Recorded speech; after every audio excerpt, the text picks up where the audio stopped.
할렐루야. 오늘도 주님 전에 찾아와 예배하는 모든 성도님들과 인터넷상에서 예배하는 우리 사랑하는 성도님들 가운데 하나님께서 만나주시는 은혜가 넘쳐나시기를 예수님의 이름으로 축원드립니다. 오늘 말씀의 제목은 포기하지 말고 주님을 만나라입니다. 우리 고백합시다. 포기하지 말고 주님을 만나라. 할렐루야. 언제 어느 때 어떤 입장 처지 환경에 있든지 간에 그 상황이 정말 힘들고 어렵다 할지라도 그곳에서 주시는 하나님의 은혜를 깨닫고 그곳에서 나를 만나주시는 하나님을 만나서 문제 해결받고 치료되고 회복되는 은혜와 복이 오늘 말씀 중에 우리 모든 성도들 가운데 가정과 삶 속에 우리 교회 모든 사역 가운데 임하기를 주님의 이름으로 축원드립니다. 오랜 신앙생활을 하는 데 있어서 문제가 있다 하면 무엇이 있을까 한번 생각을 해봤습니다. 신앙생활을 오래 하면 있는 문제도 잘 해결되고 문제가 좀 원활하게 잘 이루어지는 잘 해결돼서 이루어지는 일들이 이루어야 되는데 오랜 생활하는데 그 반대로 문제가 있다는 거죠. 무슨 문제가 있는가 생각을 해봤는데 예배 생활 오래 하고 신앙 생활 오래 하면은 많이 듣습니다. 그리고 이것저것 많이 배우게 됩니다. 그래서 이론에는 좀 바삭한 어떤 그런 모습을 갖춥니다. 하나님에 대한 이론, 교회에 대한 이론, 예수님에 대한 이론, 교회 생활에 대한 이론, 그리고 우리가 세상 가운데 나가서 어떻게 생활을 해야 하는가에 대한 이론, 이런 것들은 오랜 교회 생활을 하면 바삭하게 알아요. 너무너무 잘 압니다. 잘 아는데 실제 삶 가운데에서 그 말씀이 하나님의 은혜와 능력이 적용되지 않고 말씀과 나의 생활, 그러니까 다시 말해 나의 삶이 따로따로 노는 게 문제라는 거예요. 오랜 신앙생활을 하면 말씀이 우리의 삶의 현장 속에 적용이 되고 그것이 실천이 되고 행함의 열매가 나와야 되는데 처음 신앙생활할 때보다 점점 이상할 만큼 오랜 신앙생활하면 말씀과 나의 삶이 따로 노는 것을 느끼게 돼요. 아는데 그러면 안 되는 거 아는데 이상하게 신앙생활을 처음에 할 때는 안 해야지 하고 끊습니다. 안 해야지 하고 단절을 하고 그렇게 하면서 말씀이 삶의 현장에 적용되도록 정말 노력합니다. 그리고 옛날에 느끼지 못했던 그런 죄들에 대해서 생각하게 되고 알게 되고 깨달아서 또 하나님 앞에 나와 회개하면서 눈물 흘리고 하나님 나에게 믿음 달라고 그러면서 처음 시작할 때 이렇게 아주 좋은 모습으로 삶과 말씀이 신앙이 하나가 되려고 굉장히 노력하고 진행이 되는데 이게 신앙생활을 오래 하면은 이상하게 말씀하고 삶이 따로 노는 거예요. 그러면 목사님 도대체 얼마큼 하는 게 오랜 겁니까? 적어도 설 24까지 되면 설 24까지 되면요 처음 직사직분을 받아서 또 열심히 합니다. 근데 이 시간이 조금 지나면 이상하게 타성에 젖어가지고요 말씀과 하나님의 그 은혜와 나의 삶이 따로 놀게 돼요. 말씀드린 대로 이런 상태가 정상이 아닌데 정상인 것처럼 받아들이면 교회 안에서 참 말은 잘해요. 옳은 얘기는 참 잘해요. 말씀도 잘하니까 얼마나 조리있게 잘하는지 몰라요. 똑똑해요. 성경에서 해박식하고 또 교회 생활을 이렇게 해야 된다는 아주 똑똑한 모습이 있어요. 근데 참된 거룩과 헌신의 능력이 없는 그런 맛을 잃어버린 소금처럼 되어버리는 그런 신앙생활을 하게 됩니다. 사실 이런 그리스도인이 되면은 안 됩니다. 그러기에 말씀이 실제 삶에 적용이 되고 또 그 말씀이 나의 생활 가운데 구체화되고 할렐루야. 그리고 그 말씀이 나에게 주시는 하나님의 은혜로 경험되는 놀라운 은혜가 저와 여러분들의 삶에 있기를 주님의 이름으로 축원드립니다. 성경에는 홍해를 가르는 귀한 역사가 나타나는데 능력이 나타나는데 우리는 우리의 삶에 아주 작은 또랑도 건너지 못하는 그런 초라한 모습의 신앙.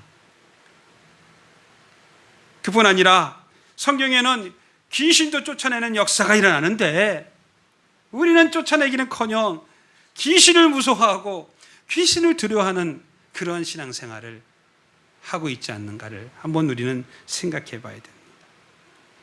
예배에 대한 논문을 쓸 수 있어요. 예배는 이런 거야 쫙 하고 논문도 쓰고요. 예배에 대한 정의도 잘 내리는데 진정 예배에 임하시는 성령의 기름 부음을 경험하지 못하는 신자가 돼서는 안 된다는 거예요. 신앙생활을 오래 하면요, 이렇게 이론에 바삭하게 되고요, 아는 지식은 많아지는데 실질적인 하나님의 은혜를 경험하지 못하는 경우들이 왕왕 많이 있다는 겁니다. 이러면 안 된다는 거지. 머리와 가슴이 따로 놀고 내 삶과 신앙이 따로 노는 사람, 교회 안에서의 모습과 교회 바깥에서의 모습이 주일과 월요일이 전혀 다른 사람, 제 얘기하는 겁니다. 제 얘기하는 거예요.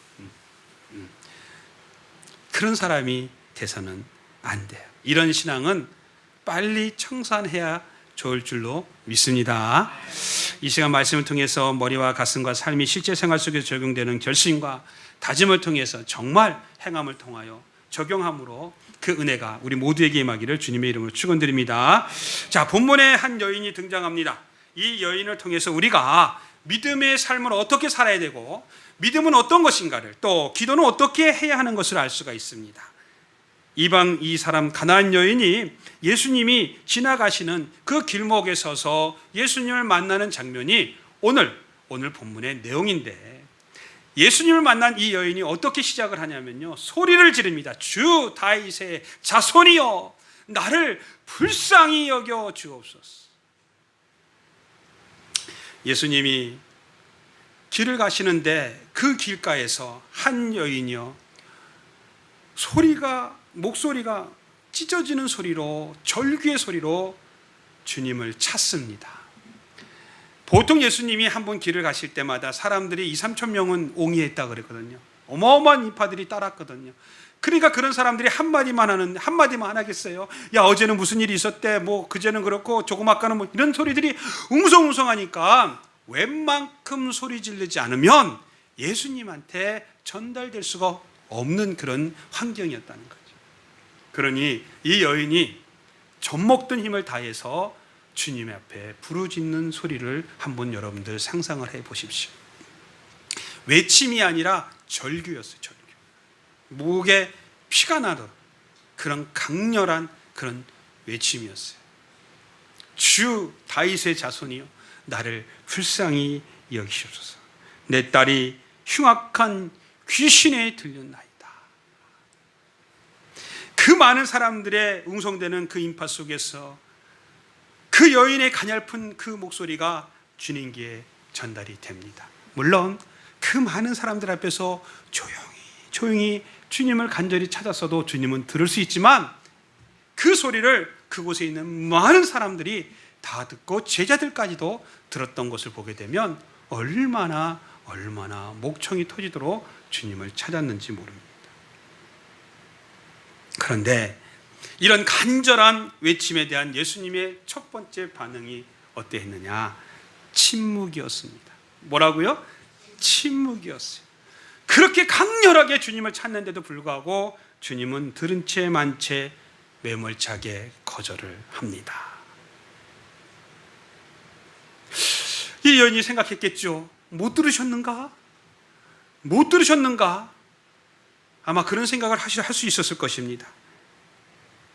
그러나 예수님은 이미 그 여인을 알고 계셨고 그 여인의 소리를 듣고 계셨습니다. 그럼에도 불구하고 침묵하셨고 매몰차게 그 여인의 부르짖음을 거절하십니다. 여러분, 이런 예수님의 모습을 성경 어느 곳에서 또 찾아볼 수 있습니까? 주님은 이런 모습이 아니었어요. 놀라운 모습이에요. 예수님은 절대로 이런 모습을 우리 가운데 오시지 않았어요. 하늘 보좌를 버리시고 우리를 찾아오신 분이셨고요. 늘 사역을 시작하실 때 어땠어요? 가난한 자, 소외당한 자, 아픈 자, 병든 자를 찾아가셔서 만나주셨고요. 만나주시고 그리고 그들을 치료하시고 회복시켜주시는 그런 주님이셨는데, 오늘 본문에는 예수님이 그 여인이 예수님을 찾아 나와서 간절히 부르짖는데도 불구하고 외면이었어요. 침묵이었어요. 거절이었어요. 도대체 예수님이 왜 이러셨을까? 여러분, 저와 여러분들이 하나님 앞에 나와 간절히 기도할 때 이런 경험들을 하게 될 것입니다. 이런 일을 경험하게 될 것입니다. 그때 우리가 어떻게 해야 되는지 계속해서 우리가 본문을 통해서, 이 여인을 통해서 우리가 알아가고 깨달아가며 우리 주님의 뜻을 우리가 알기를 주님의 이름으로 축원드립니다. 너무나 평소와 전혀 다른 모습으로 예수님께서 그 여인을 대합니다. 그런 분이 아니신데 예수님은 그 여인을 매몰차게 외면하고 맙니다. 이렇게 주님을 찾아와 살려달라고 구원하는데, 요청하는데 모른 척하고 대답도 안 하실 뿐만 아니라 안면을 싹 바꾸십니다. 여러분, 우리가 어떤 사람에게 무언가 부탁하러 갔는데 듣지도 않고 얼굴을 돌리면 기분이 어떻습니까? 네? 굉장히 기분이 나쁘죠? 굉장히 기분이 나쁠 겁니다. 그러면 어떻게 해요?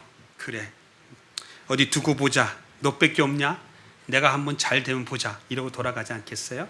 아마 이 여인도 그러지 않았을까 했는데 계속해서 본문에 보니까 그러지 않았던 거예요.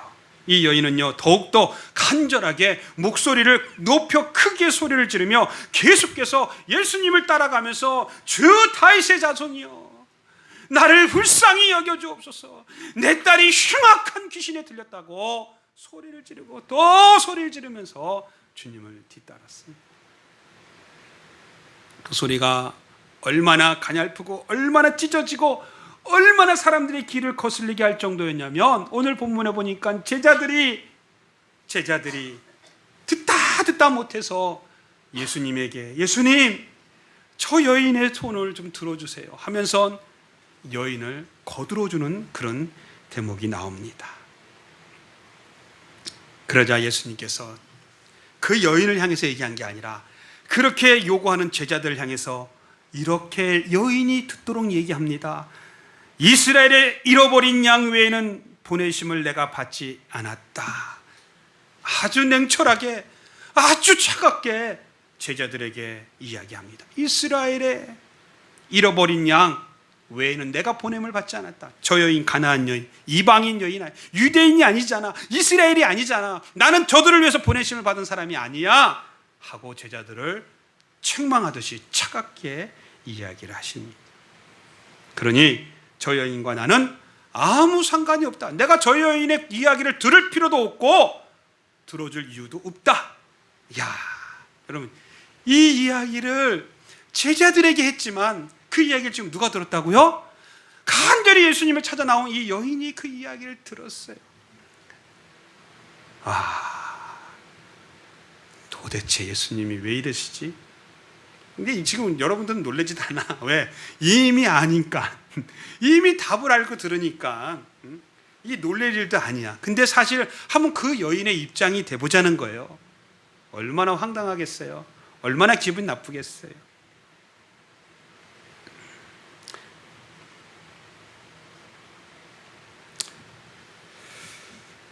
동정이나 자비심이 전혀 없는 말씀을 예수님이 하셨습니다.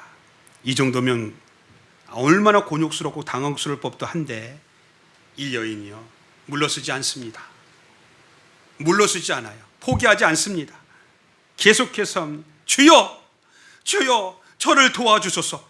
예수님이 무슨 말을 하건 어떤 행대라든 상관없습니다. 계속 주여 나를 도와달라고 이야기합니다. 그랬더니 예수님이 이번에는 제자들을 향해서 말하던 그 모습을 그 여인을 향해서 개들에게, 자녀에게 줄 떡을 취하여 개들에게 던짐이 마땅하냐고 여인을 향해서 아주 무지막지한 말씀을 합니다. 인격 모독을 합니다. 모욕을 해버립니다. 점잖게 내가 못 들은 척하고 침묵하고 내가 지나가면 그냥 가만히 있어야지, 왜 또 제자들까지 들어서 나한테 얘기할 거면 내가 저 여인을 위해서 보냄을 받은 줄 알아 너희들? 그러면 그냥 알아듣고 그냥 물러나야지, 지금 뭘 또 나한테 요구하는 거야? 자식들에게 줄 떡을 취해서 내가 개인 너한테 줄게 합당하냐? 어마어마한 청천벽력의 이야기를 예수님이 여인을 향해서 합니다. 예수님 왜 이러시지? 예수님 왜 이러실까? 도대체 오늘 집에서, 아니지, 예수님은 결혼도 안 했으니까 사모님하고 싸우고 나왔나? 오늘 목사님 설교가 왜 이러지? 오늘 사모님하고 싸우고 나왔나? 아니면 권사님한테 혼나고 나왔나? 옛날에 제가 그랬어요. 거기 앉아 있을 때 목사님 하면 목사님 오늘 아침에 뭔 일 있었나? 왜 저런데? 분명히 이런 생각을 할 정도로 예수님이 정말 우리가 상상할 수 없는 그런 모습 속에서 그런 말씀을 그 여인을 향해서 하시는 거였습니다. 보통 이만저만 자존심이 상하는 이야기가 아니잖아요. 매몰찬 거절의 표현을 넘어서 이건 완전 개취급 당한 거예요. 개취급. 이 정도면, 이렇게 거절한 거라면 저와 여러분들 같으면 어떻게 하시겠습니까? 저와 여러분들이 만약에 그 여인이었다면 어떻게 하시겠습니까? 예수님께서는 여인의 도움에 대해 처음에는 침묵하셨어요. 좋아요, 참을 수 있어요. 그런데 냉대하시고요, 너하고 나하고 상관없다는 그런 이야기를 하시면서 마지막에는 모욕적인 언사를 아주 서심없이 던지셨습니다. 보통 사람이라면 에이 그만하자, 에이, 내가 잘못 찾아왔나 보다, 내가 괜히 저 사람한테 와갖고 이런 수모를 당하는구나, 에이 정말 자존심 상해, 그만하자, 너 아니면 사람 없냐? 그래갖고 돌아갈 거예요. 근데 보통이 조금 넘는 저와 여러분들의 성정이라면, 아니 저라면 너 일로 와봐, 너 몇 살이야? 보아하니 이제 30대 초반 같은데 이게 어디다 대가 막말을 하고, 이게 야 안 도와주면 그만이지, 내가 개냐? 내가 개처럼 보이냐? 멱살 잡고 싸우지 않겠어요? 아주 아닌 척하고 다들 앉아 계시네. 저가 그렇다는 겁니다. 아니 목사님 예수님한테 어떻게 그래요? 아니 우리가 그 당시로 돌아가 보자는 거야. 그럼 여러분들은 지금 그러면 정말 예수님한테 그렇게 멱살 잡고 대들고 덤비는 일이 없냐고요? 지금 이렇게 여인의 입장이니까 지금 아닌 척하고 앉아있지만 제가 좀 더 구체적으로 한번 들어가 볼까요? 지금 그러고도 넘쳐요. 침도 뱉고 예수님 따구도 때리고 발길질하고요. 아니 그뿐만 아니라 예수님을 다시 십자가에 못을 박는 말과 행동을 얼마나 많이 지금 여러분들이 하고 있는데요. 아니 제가 하고 있는데요.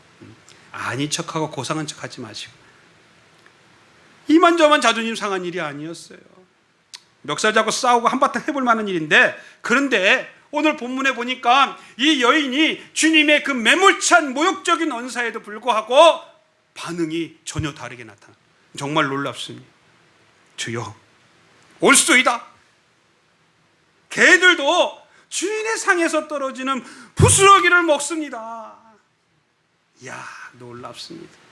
놀랍습니다. 어떻게 저렇게 표현할까? 어떻게 저런 믿음의 고백을 할 수 있을까? 어떻게 저 상황 속에서, 그 문제 속에서 답을 얻어서 저렇게 대답을 할 수 있을까?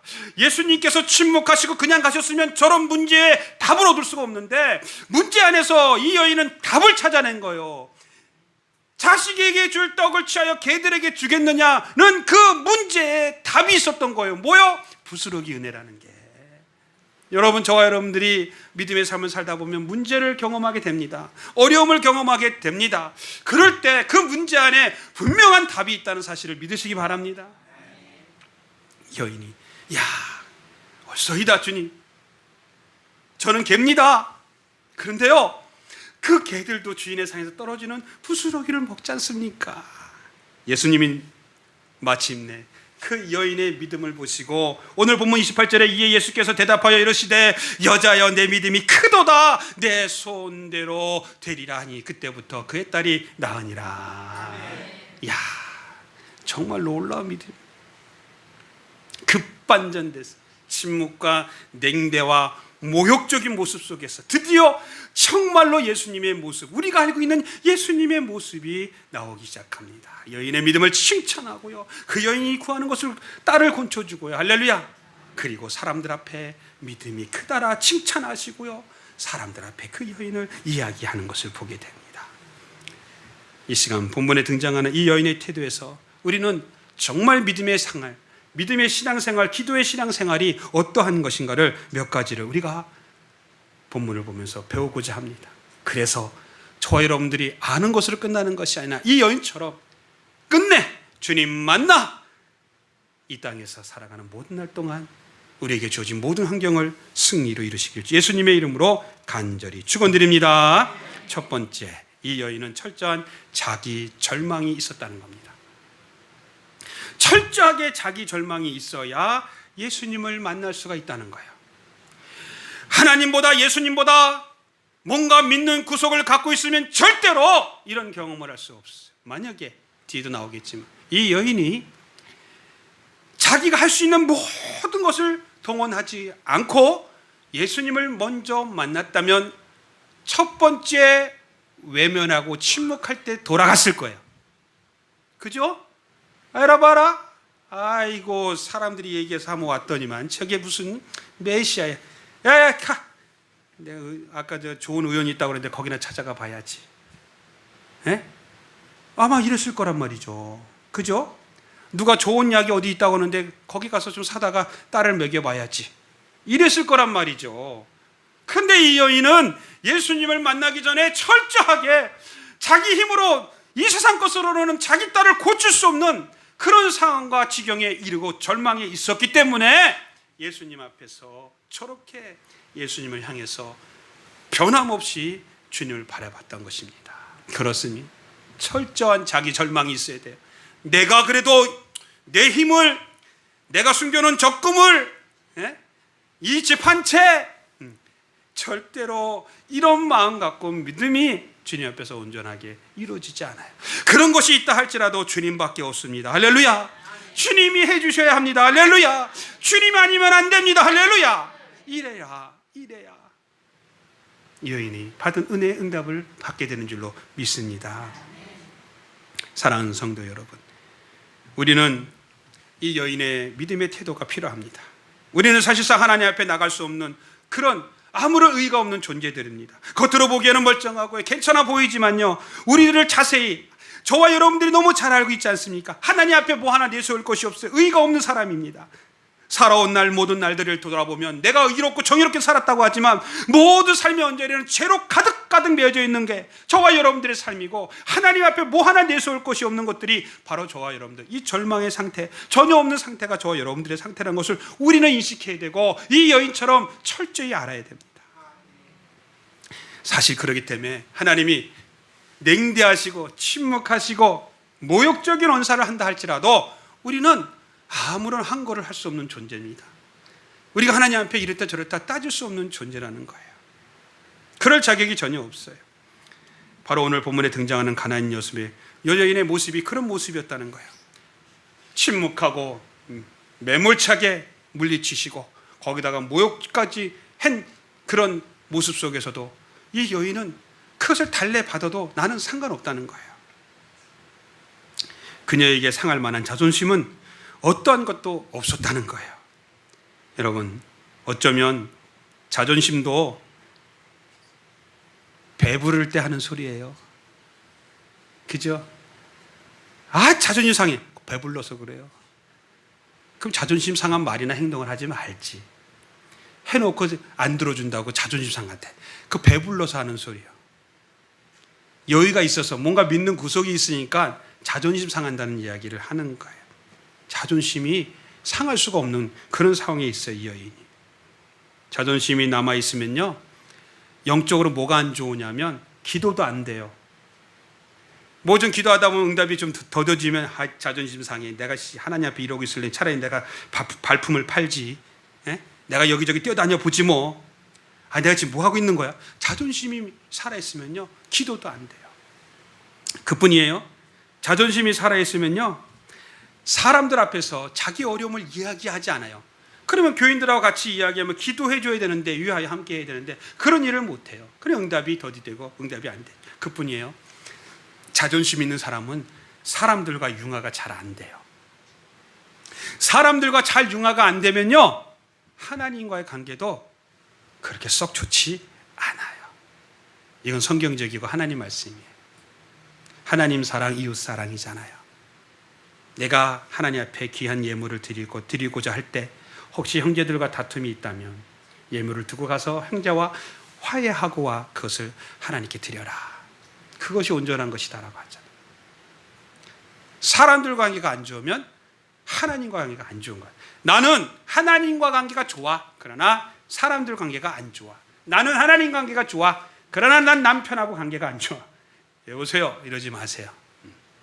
하나님이 남편의 모습으로 지금 여러분의 가정에 있는데 왜 남편들을 미워하고, 왜 남편들을 학대하고, 왜 남편 놔두고 딴 데다 정신 팔리고,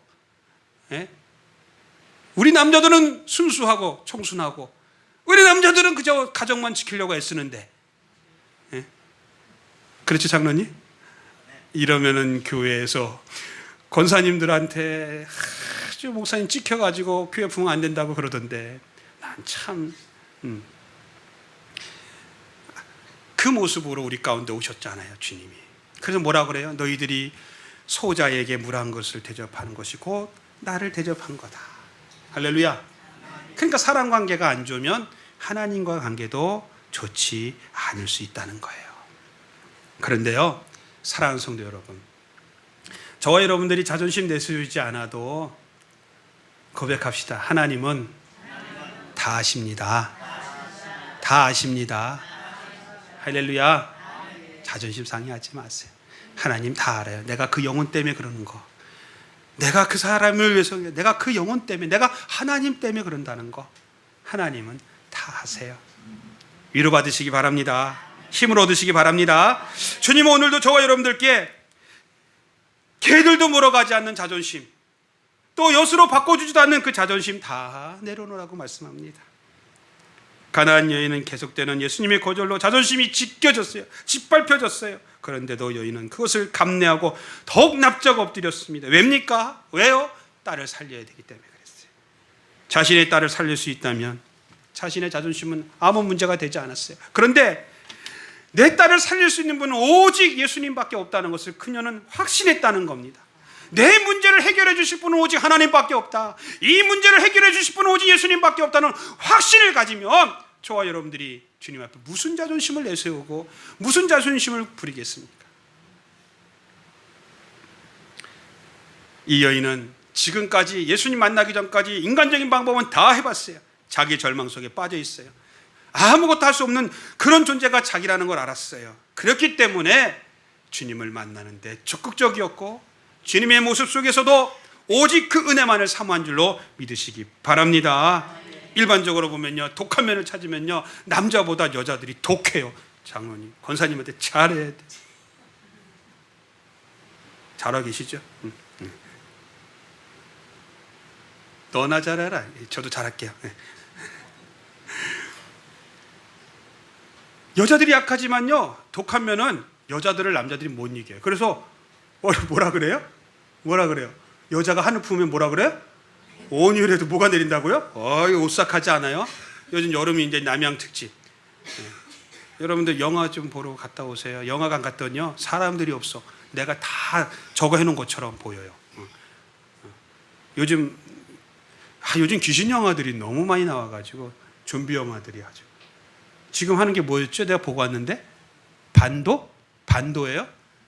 여기에 나오는 귀신들은요, 빨라요.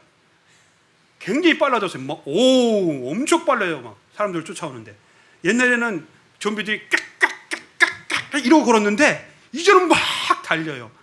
잡혔다면 큰일 납니다. 정신 차려야 돼. 우리 귀신들한테 쫓기면 안 돼. 정신 차려야 돼. 말씀으로 무장해야 되고요. 영화관 가면 오싹한 영화를 보시라고 하려 했더니, 근데 여자들이 강해요. 왜 강하냐? 특히 어머니는 강하다 그러잖아요. 자식을 위해서는 불부를 안 거려요. 아버지들은 자식들 버리고 도망가는데 엄마들은 안 버려요. 이 남자들이 이게 나빠. 한 번씩 해야 되나? 아까는 여자들한테 그랬으니까 남자들이 이게 나쁜 거야. 언제까지 자기가 힘 있는지 알고, 그리고 다 늙은 다음에 돌아와. 왜 돌아와? 거기서 죽지. 큰 여자들도 기다려요. 자식들하고 함께. 참 여자들은 참 너그럽고 강해. 이런 사회가 우리나라 사회였는데 이게 바뀌어버렸어. 큰일 났어요. 애가. 고백합시다. 우리 가정이 하나님의 가정이다.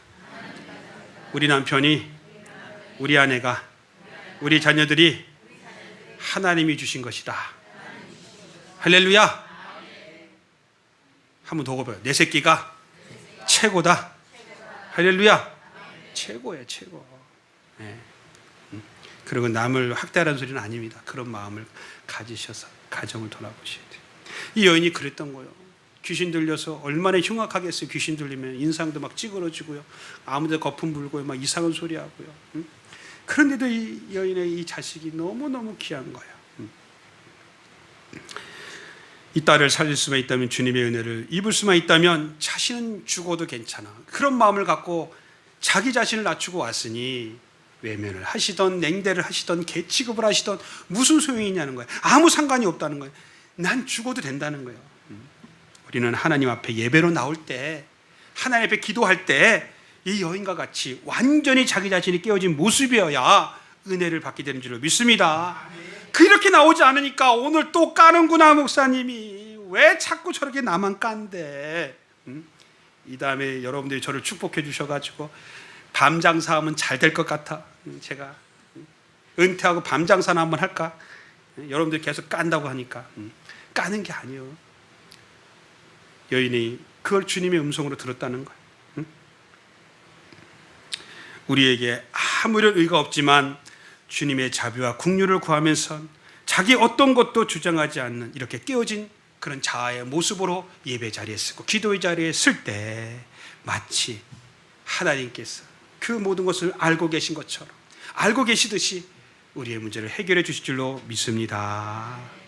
우리는 아무리 공을 세워도 주님 앞에 은혜를 갚을 수가 없고요, 우리가 의롭게 살았다고 한다라도 주님 앞에 의로운 모습으로 설 수가 없는 존재라는 거, 우리에게 전혀 선한 것이 없다는 거 알아야 돼. 그렇게 낮은 모습으로 주님께 나와야 돼.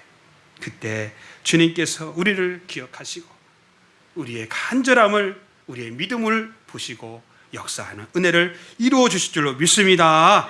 이런 여인의 믿음을 가지고 저와 여러분들이 남은 인생 살아갈 때 우리 주님께서 놀라운 긍휼과 자비와 치료와 능력을 베풀어 주셔서 저와 여러분 삶이 하나님의 은혜로 충만하시기를 주님의 이름으로 축원드립니다. 두 번째는 포기하지 않는 끈질긴 믿음이 필요하다는 겁니다. 포기하지 않는 끈질긴 믿음이 필요해요. 오늘날 많은 사람은요, 자존심 때문에요, 하나님의 응답을 받지 못합니다.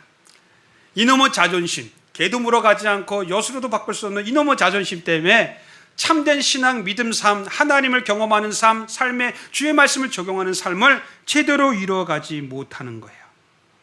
정말 안타까운 거예요. 절망이 깊으면 깊을수록 더욱더 주님을 향한 믿음을 포기하지 말아야 되는데 자존심이 있어서 포기해버린다는 거예요. 더 붙들어야 되는. 그런데 가나안 여인은 외면과 매몰찬 주님의 말씀과 모욕적인 그런 언사에도 불구하고 그는 포기하지 않았습니다. 끈질기게 주님을 향했습니다. 여러분, 끈질긴 기도의 사람이 누굽니까? 응답 받을 때까지 하는 건 줄로 믿으시기 바랍니다. 조금만 자존심 상하면 벌떡 일어나고 외면하고, 조금만 자존심 상하면 안 해버리고, 그런 신앙, 그런 믿음의 기도는 절대로 하나님 앞에 응답받을 수가 없어요. 끈질긴 기도는, 끈질긴 신앙은 철저한 자기 부정에서 나온다는 거, 자포자기에서 나온다는 거, 나는 아무것도 할 수 없다는 거, 그 상태에서 나온다는 겁니다. 내가 하면 주님은 안 하십니다. 내가 할 수 없다고 해야 주님이 도와주시는 줄로 믿으시기 바랍니다. 왜 그렇게 못합니까? 말씀드린 대로 하나님보다 믿는 구석이 있어서 그러는 거예요. 하나님보다 뭔가 믿는 구석이 있으면 하나님을 향해서 저렇게 끈질기지 못해요. 신앙이 끈질기지 못해요.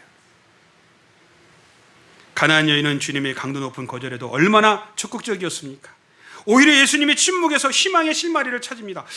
예수님이 들으셨어. 외면하는데 들으셨다는 거예요. 거기다 제자들까지 얘기하는 거 보니까 분명히 예수님이 들었다는 거예요. 근데 말씀만 하신다는 거예요. 그때 포기하지 않고 예수님이 지금 듣고 계셔. 그러니까 더 큰 소리로 부르짖는 거예요. 응답이 없지만 포기하지 않았어요. 오히려 응답이 없으니까 뒤로 더 물러가고 처지는 게 아니라 더 적극적으로 가까이 가니까 제자들이 너무너무 듣기가 싫은 거예요. 너무너무 날카로운 소리니까.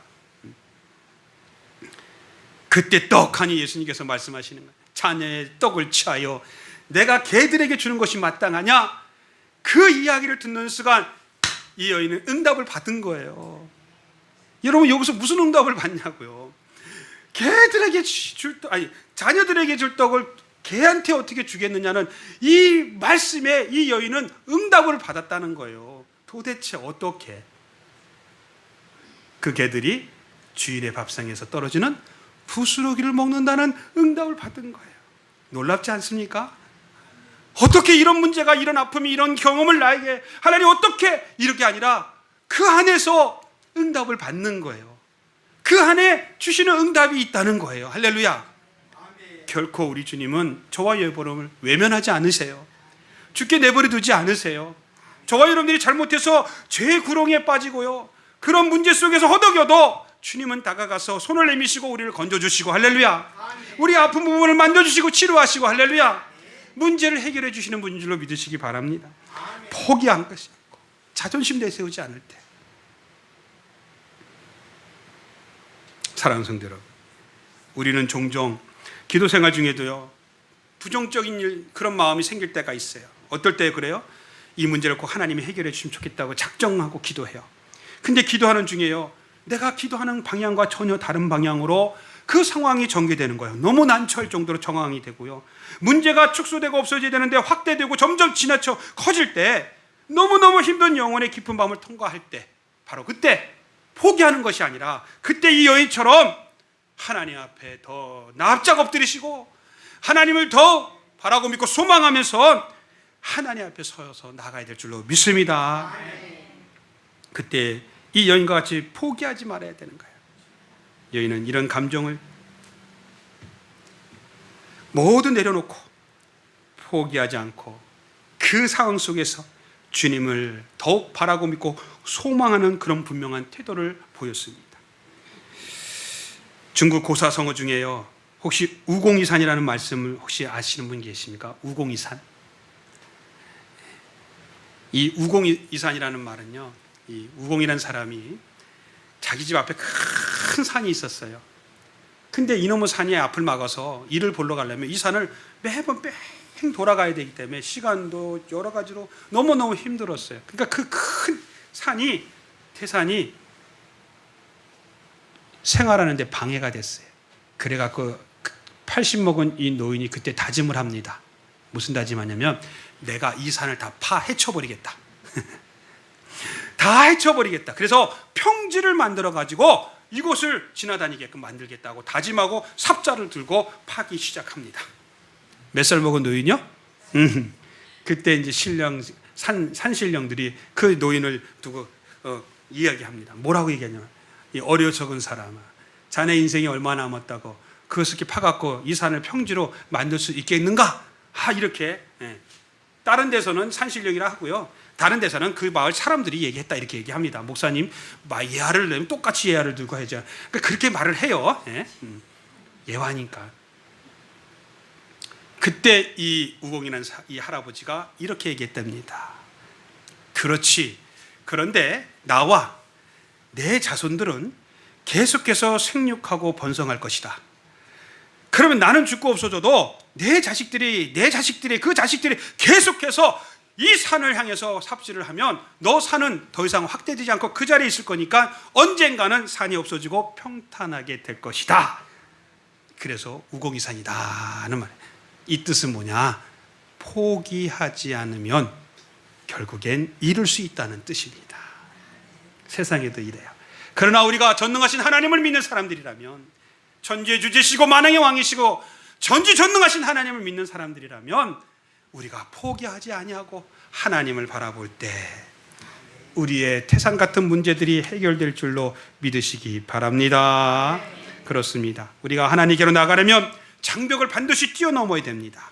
여기서 여러 가지 시련과 여러 가지 고난을 우리가 경험할 때 그것에 눌려서 주저앉는 것이 아니라 그것을 부딪히고 또 믿음으로 나아가서 그것을 헤쳐나갈 때 하나님께서 우리로 하여금 그 일을 능히 이기게 하시고 그 산을 넘게 하시고 또는 그 산을 명하여 바다에 던지우는 그런 역사를 이루실 줄로 믿습니다.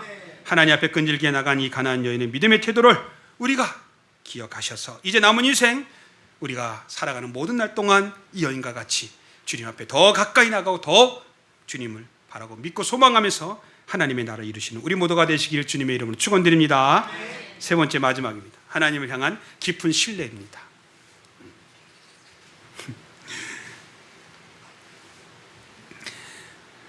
세 번째가 마지막입니다. 제가 우리 죄송해요 유건사님. 네, 유건사님이 저한테 그러더라고요. 목사님이 은혜롭게 잘 해갖고 은혜스럽다고 이제 끝날 쯤 됐는데 끝날 쯤 될 거다 생각했는데 첫 번째 하면은 그때부터 두 번째, 세 번째부터 이제 은혜가 확 떨어진다 그러더라고요. 아니 이제 끝날 쯤 됐는데 무슨 첫 번째야? 네, 끝났습니다. 이제 끝났습니다. 그래서 제가 생각도 해봤어요.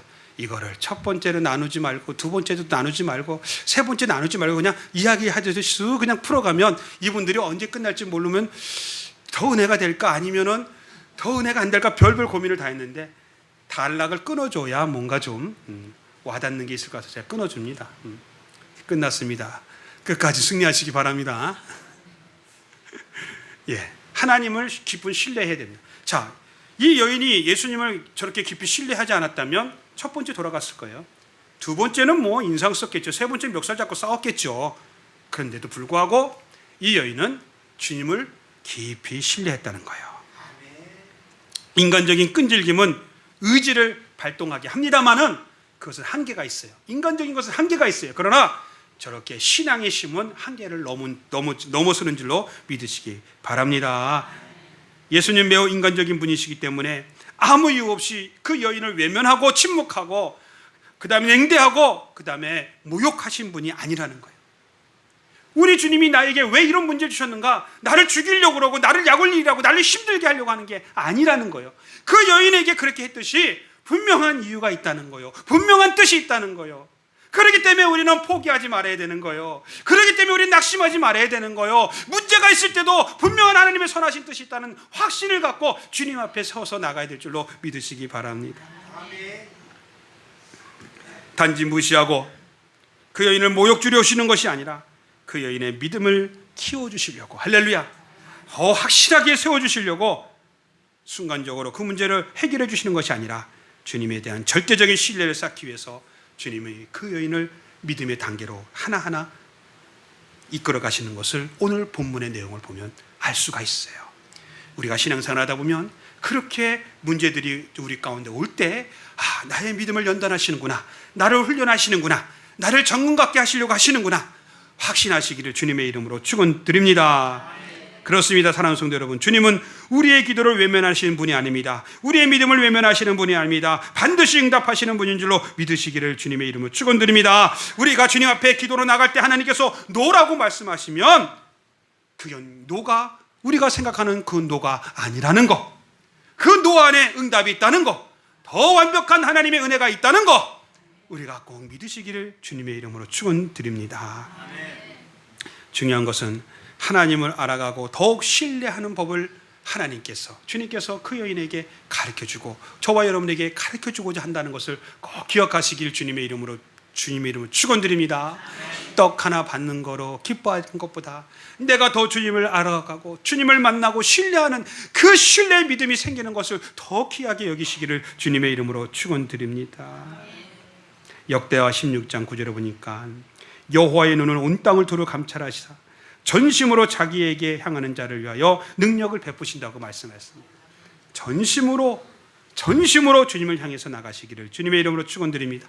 이런 신뢰와 전심을 다하여 나갔던 이 가나안 여인이 마침내 주님 앞에 응답을 받고 칭찬받고 자신의 문제를 해결받는 역사를 이루어가는 것을 볼 때 우리가 이 여인의 믿음을 가지고 오늘도 다시 한번 다짐하고 결심하며 나갈 때 하나님께서 저 여러분들 가운데 놀라운 역사를 이루어가시고 응답하시고 또 우리가 상상하는 것 그 이상의 것들로 채우시고 인도하실 줄로 믿으시기 바랍니다. 마지막 본문 28절에 여자여 내 믿음이 크도다 내 소원대로 되리라 하시니 그때부터 그 딸이 나으니라. 이런 응답 속에서 사랑하는 성도님들의 삶이 세워지고 여러분 영혼과 육신과 가정이 세워지고 여러분들이 간절히 기도하는 것들이 응답되는 역사들이 펼쳐지므로 하나님 앞에 저와 여러분들의 삶이 세워져서 주님의 나라와 영광을 위해 살아가시기를 예수님의 이름으로 축원드립니다. 절대 포기하지 마시기 바랍니다. 더 신뢰하시기 바랍니다. 더욱 주님 바라보시기 바랍니다. 하나님의 위로와 사랑과 은혜가 여러분의 가정과 교회 모든 사역에서 넘쳐나게 될 줄로 믿습니다.